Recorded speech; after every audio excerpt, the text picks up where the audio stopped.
welcome to another edition of the Webcomic Beacon Presents First Issue.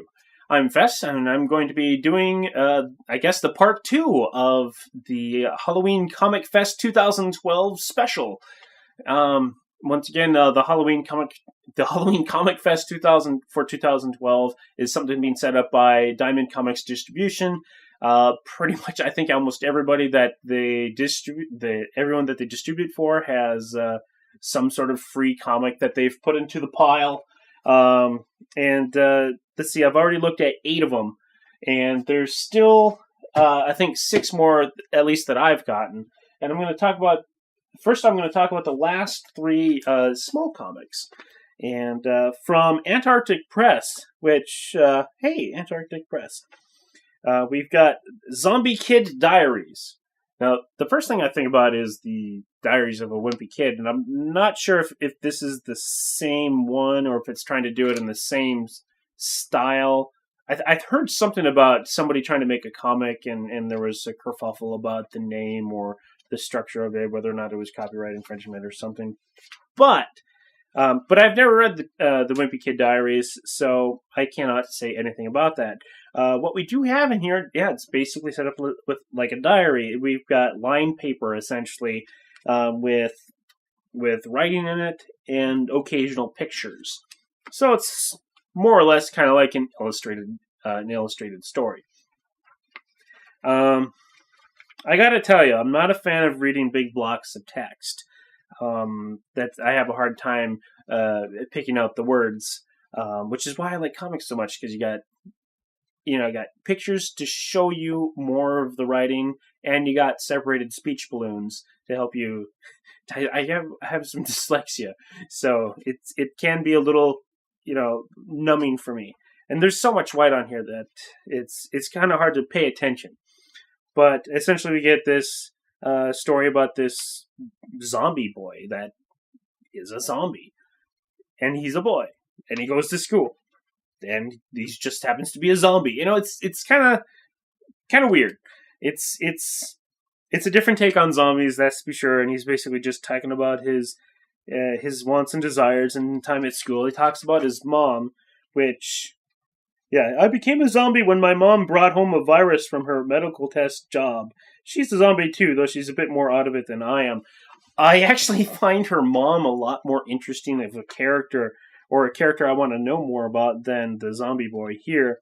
A kid might find this really, really fun.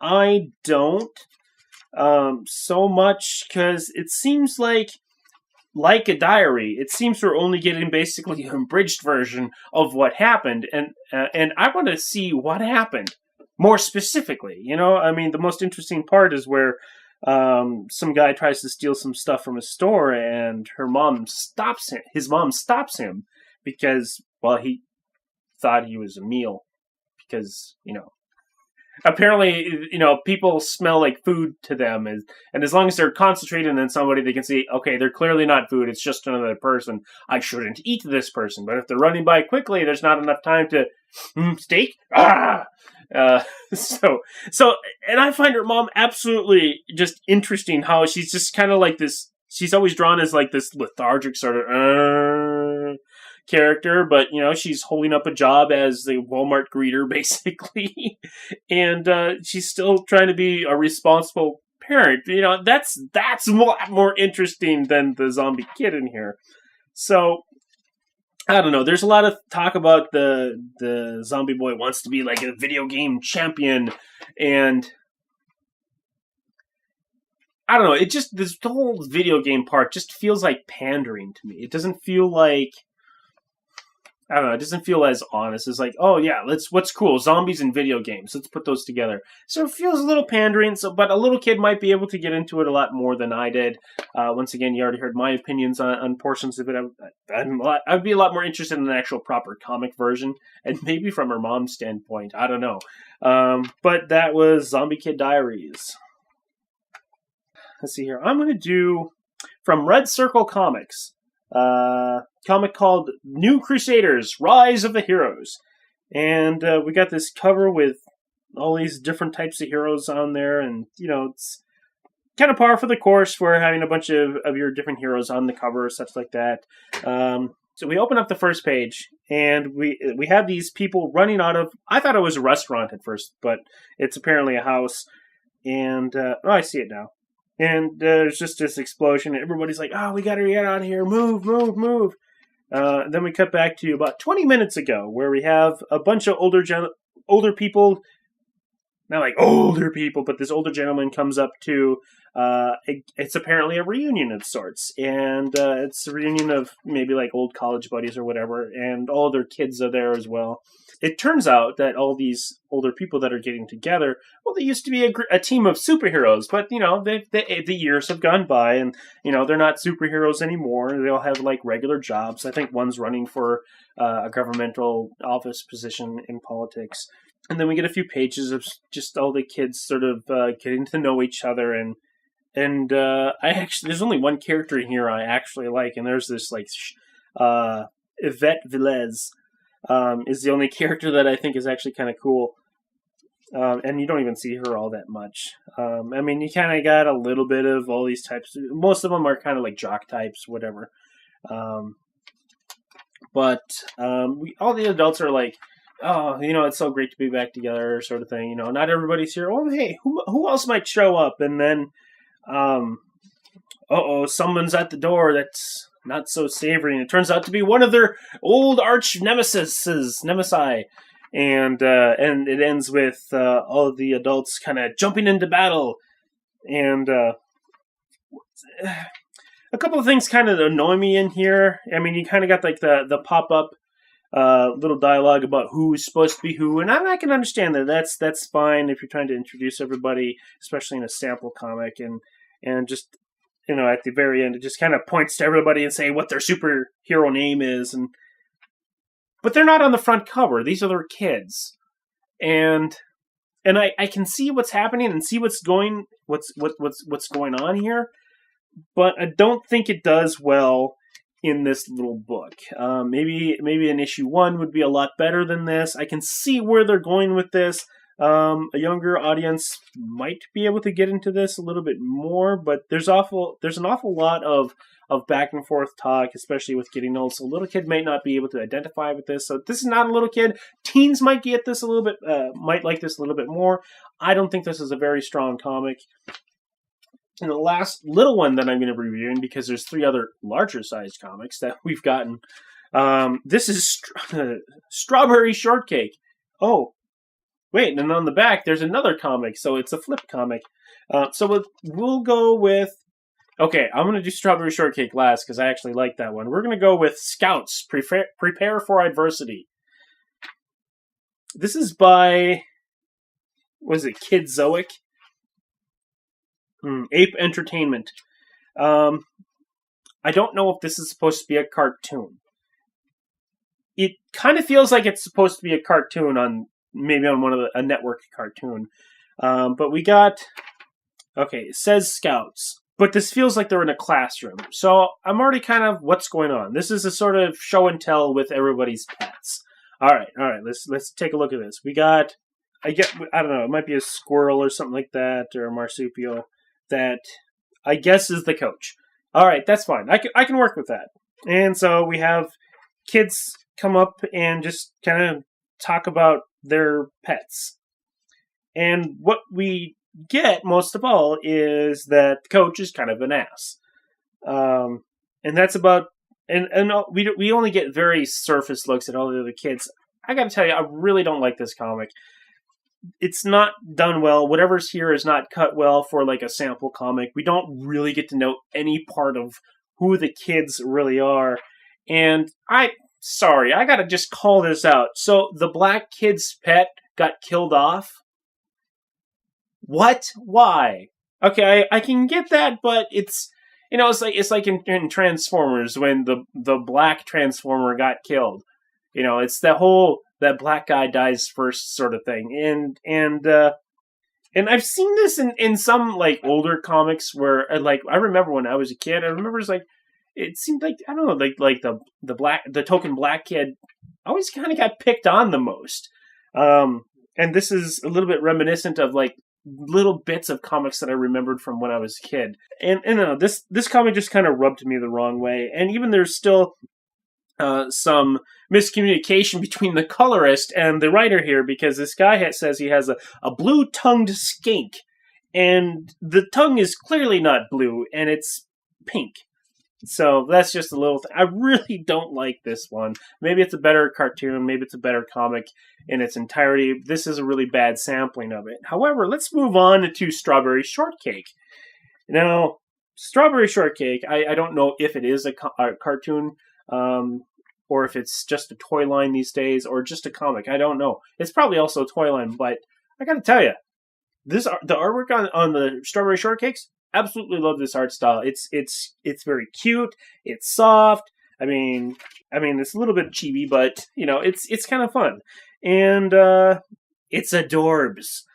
But so we got this little story called "A Little Kitchen Help," and while we may not know a whole lot about Strawberry Shortcake world, there's all these different characters, and they're all named various fruits or pastries or something like that. Again, Strawberry Shortcake, what a weird name.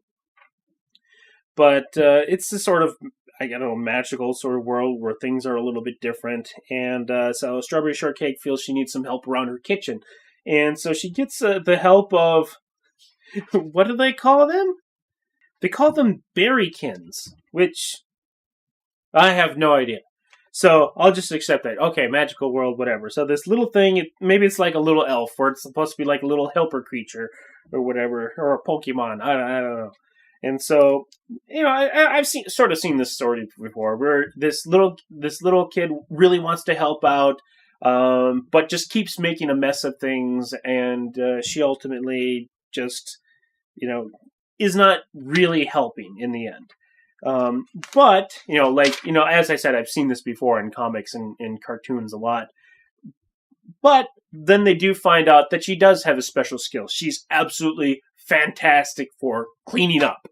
And so while, she's not good at helping to bake anything, she can at least do something right, and she's appreciated for it. And this comic also comes up with a little backup comic with a pink, white polka dotted cat that is set to guard the cake while Strawberry Shortcake goes out for like a little bit. And then this little butterfly character wants to come in and eat the cake. And so it's, the cat chasing the butterfly thing. He's like, I gotta defend her territory. And I've seen this joke before. I mean, it's nothing incredibly original.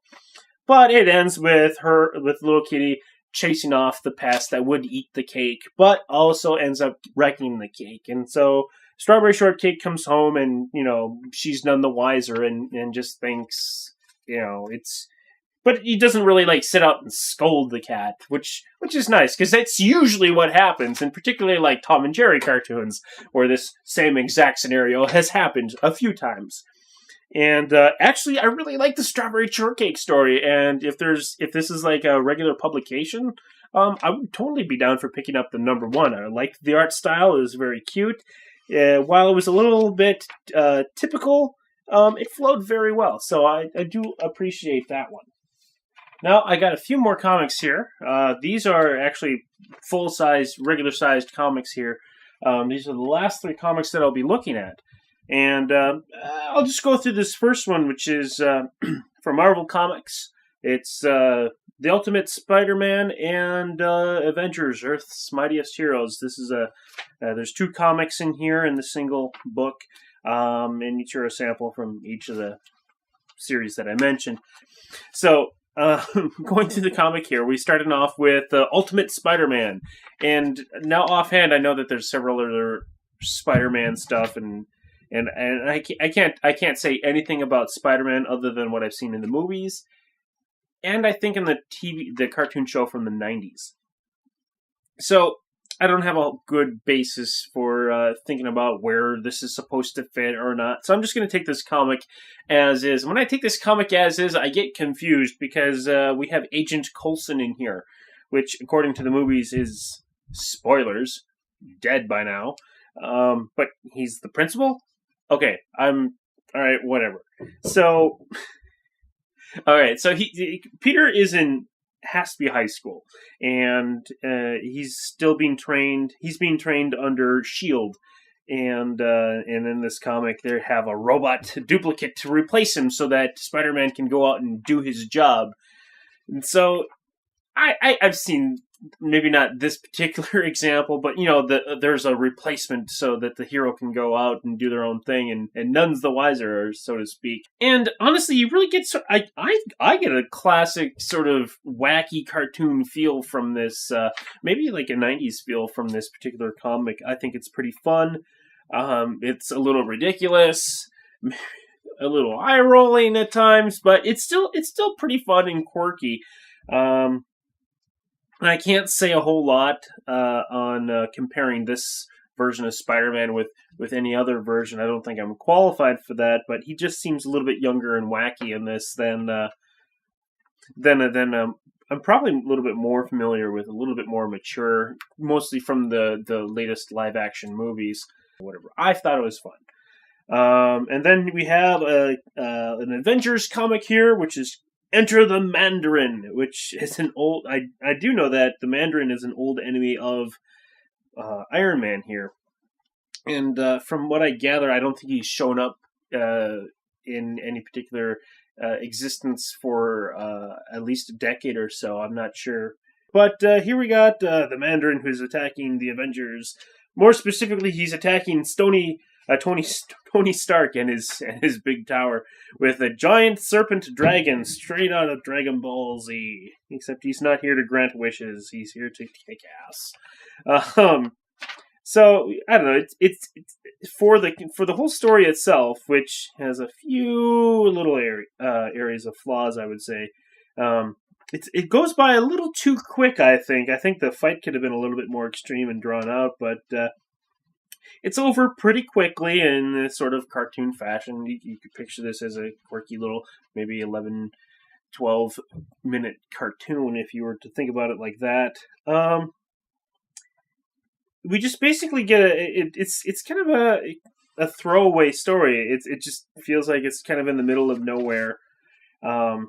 You just got all the adventures. They show up, they defeat the guy, and that's it. No real storyline going on here. Like the Spider-Man one did a lot better job as far as like an overarching storyline, unless this is a quite potential introduction to maybe a more Mandarin story down the road.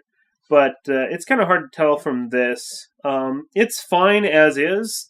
It just seems, I mean, if this is it for the Mandarin, he just shows up and that's it, I'd probably be a little disappointed.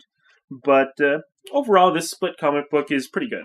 And I'm not sure if these are probably actually cut from some actual comic in the publishing line. I couldn't even begin to tell you where that might be. Next up, I'm going to move to Teenage Mutant Ninja Turtles. Now, one thing I know with this is that this is probably a number one to one of the Teenage Mutant Ninja Turtles collections out there. I know it can get a little weird because all the Teenage Mutant Ninja Turtle books have this top title on there, and it just all looks the same, and you have to look for, like, if it says classics under it, or color classics, which is a colorized version of the old school black and white, like the original. The classics is the original black and white being reprinted. Then I think there was a brand new Teenage Mutant Ninja Turtles that was started up, I think a few months ago, that just is Teenage Mutant Ninja Turtles. I'm pretty certain it is to that one. But IDW presently has the publication rights for Teenage Mutant Ninja Turtles, and this is going with the classic style where all the turtles are wearing red bandanas on their faces instead of the multicolor ones from the 80s cartoon, which, I grew up with. And to be honest, that's the only one I really remember, aside from, of course, the live-action movies that came after the cartoon.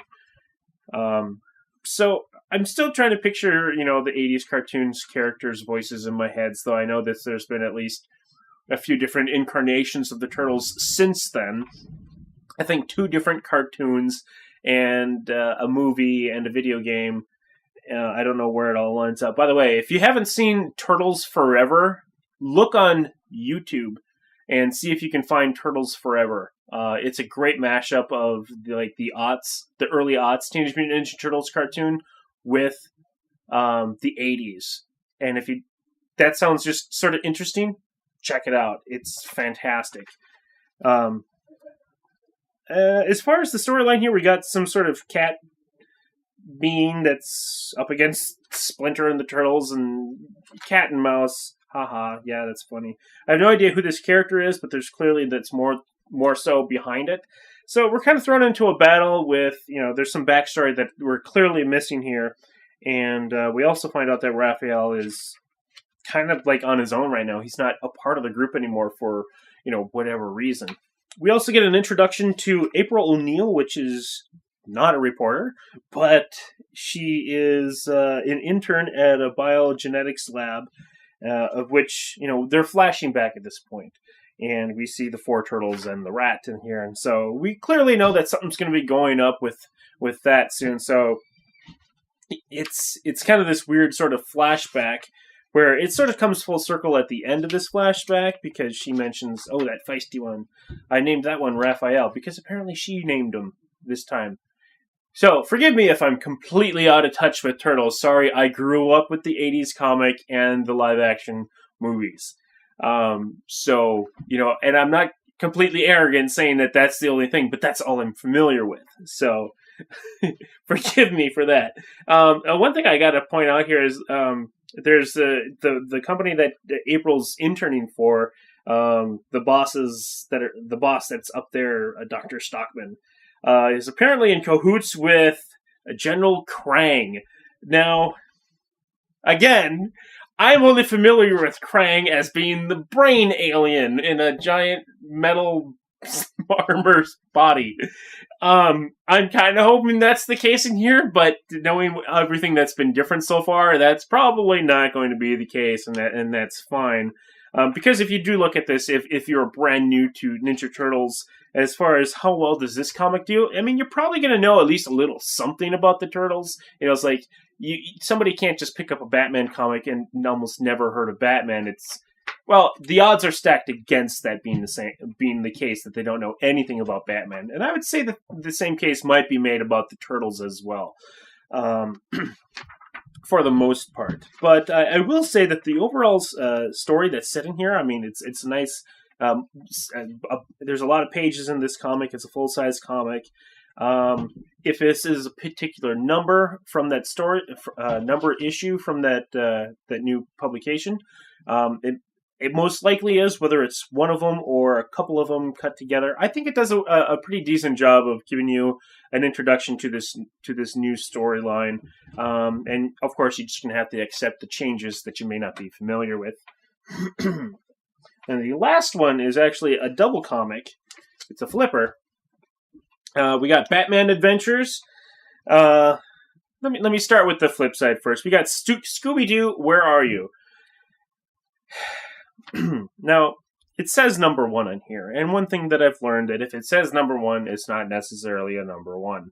I mean, hell, for Free Comic Book Day, we got a number 1 that was called The New 52 number 1, as if there was going to be a new comic series called The New 52, and that obviously didn't happen. It's kind of ridiculous. So, alright, fine. So I'll assume that this is taken from the Scooby-Doo number 1. Which I hope so, because this cover has nothing to do with the inside. And it's not like a sort of group shot where it doesn't matter if the cover doesn't match the inside. It could be to anything. This is absolutely ridiculous, and it makes absolutely no sense in relation to the story that's within this comic. And this is about aliens and the Grand Canyon. I can always picture these characters talking as they did in the 70s cartoon show. That's the only way I can picture them talking. And with that, so I always try to think about, when I've seen it as a cartoon first, try to think about the comic as, would this play out well as a cartoon? Because that's how I'm familiar with. And I have to say, the writing and the art style in this, it looks like they weren't communicating correctly with each other. the Scooby and Shaggy had talked about, in the middle of the night they were ambushed by aliens with big, round, yellow eyes. Yeah, Martians with yellow eyes. Yeah, but clearly later on in the comic, there are no yellow eyes in what they said that they saw at all. It's like, come on, communicate. And there's just a bunch of little errors in here that just irk me. It's like, okay, so when they're trying to set up trying to catch these clearly people that are dressed up as aliens, Velma makes a call for backup. Okay. But when we find out, the backup was already there, hiding in the sleeping bags. And then there's police cars that showed up. No. Clearly, there's some communication flaw here. It just seems a little bit lazy, perhaps rushed. I like Scooby-Doo, but I don't know. I'm going to have to blame... I don't know who to blame for this. I mean, maybe a younger person might not get the inconsistencies in here, but they keep just jumping out and just annoying me. I don't know. It just seems really lazy, and I do apologize. I love Scooby-Doo, but I don't like this comic at all. So let's turn to the last comic, and that's going to be Batman Adventures. Now I'm told that Batman Adventures had been a comic at least somewhere else once before, or was. So I don't know what this is. If this is just a reprinting of Batman Adventures from before or not. So I'm just going to take a look at it as is. First page. All right, we got to kill the parents off right away. Everybody knows that. A nice little montage, actually. 2 pages. Everything you need to know about Batman, for the most part, works pretty good for like a brand new reader. Then we have 2 storylines in here. One is basically about, and it's actually kind of nice because the first 2 pages do sort of blend into the story that's about this guy that's running around pretending to be Zorro, taking from the rich and giving to the poor, sort of weird thing, which is the Mark of, not the Mask of Zorro. The Mark of Zorro is the movie that Bruce Wayne went to with his parents when they got killed. So that's how it all ties in together, and it explains the character. Good job. But Batman tracks this guy down. It's like, you're only giving some of the money that you're stealing. You're just, skimming off the top. You're a bad guy. You're not good. You're just pretending to be. And so, boom, it over really quickly. And I kind of wish a little bit more conflict in that, but it does give a quick, good sense of the character. It probably really works more for like a younger audience that may not be that familiar with Batman. Gets them in right away. The second story is a lot more complex. It has there's this bad guy called Ra's al Ghul, which I may have pronounced incorrectly, and he has like this martial arts school where he basically trains minions, essentially, to go out and attack Batman. And what we do, we get a perspective from one of the minions, essentially. This kid is like, oh man, I want to face Batman. My boss says, oh, he's this worthy foe and all this sort of stuff, really playing him up, so he wants to have a chance at him. But it basically calls, no, Batman cheated. He wasn't really using martial arts. Well, because, Batman's going to use tech to defeat the bad guys. He's not pompous enough to not take advantage of things he doesn't need to when he has like a bunch of guys fighting him. But, Batman's looking for Ra's al Ghul, and he's like, tell me where he is. Like, no, you cheater. But he ends up just getting some, just scaring the kid and getting some scrapings from his nose to find a rare skin mite that's exclusive to a particular island. Now that is it's an overused trope. And it's just kind of funny in this context. It's like, oh yeah, of course. There's it's like in a lot of like spy movies or cartoons where they're looking for somebody. Oh, a little thing has been detected here. It's only indigenous to here. Aha! Like that never really happens. But it's a nice little thing from a different perspective. Again, it's a little short, but I think it works out very well. But again, I would prefer more. I don't know if these are abridged versions of longer stories. I'm not sure if I can get into these bite-sized 8-page stories as much, because I've been so used to longer stuff. But I don't know. Maybe that's just a thing. That's just a quick little storytelling technique that some people really like. And so with that, I do kind of take back maybe some of the other stuff that I said about like the stories being really short. If they're purposely designed as that, that's fine. Though if I said it felt like it was clipped out of a bigger story, that's probably because they didn't bring the comic full circle enough for me to be like a good standalone chunk. You know what I'm saying? So those are my opinions on Halloween Comic Fest 2012. Once again, I thank Twin City Comics in Columbia Heights, Minnesota, for giving me these comics in advance so I could preview them and give a review to everybody else here. As Melissa says, yeah, I'm hooked. I'm hooked on comic books. Oh, boy. So anyway, this has been Fess of the Webcomic Beacon Presents first issue. And stay tuned to firstissue.webcomicbeacon.com for future episodes.